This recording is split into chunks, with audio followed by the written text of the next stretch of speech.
Respecte al requisit de català a la sanitat, el govern va aprovar el decret 8/2018 que recollia el que podríem dir una solució ben intencionada que consistia, per dir-ho breument, en una acreditació diferida d'aquest requisit de català en 2 anys. Molt recentment, el Tribunal Superior de Justícia de les Illes Balears ha declarat nul aquest decret, la qual cosa dona lloc a una gran confusió, no jurídica, que està claríssima. És a dir, hi ha un requisit d'accés de català per accés a la funció pública des del minut zero, com diria vostè.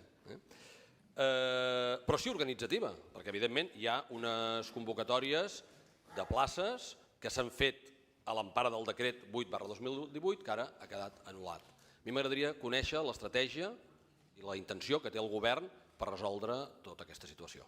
Ara una sentència del Tribunal Superior qüestiona la validesa d'aquest decret, però han de ser clars no en quant a l'exigència de requisits, sinó que en vez de regular-se per decret s'hauria de regular per llei. Això és el que qüestiona el Tribunal Superior. De moment, el que té clar aquest govern i l'advocacia de la comunitat autònoma, estem estudiant evidentment aquesta sentència i tenim decidit recórrer-la perquè nosaltres creiem que sí que podríem tant fer des del decret desenvolupar la llei de funció pública. En aquesta línia seguirem treballant.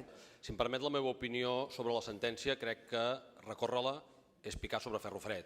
La sentència és claríssima. El decret és contrari a la llei, perquè la llei estableix un requisit. I el decret el que fa és eximir d'aquest requisit per a l'accés a la funció pública. Per tant, jo crec que millor que fugides endavant seria, com es diu col·loquialment, agafar el toro per les banyes i començar a pensar com ho podem fer perquè les persones que es presentin a les places de l'IB Salut assoleixin el nivell en el moment de l'accés per garantir el dret dels ciutadans a poder-se adreçar en el personal de l'IB Salut en una de les llengües oficials d'aquesta comunitat autònoma que, a més, n'és la llengua pròpia i és el català.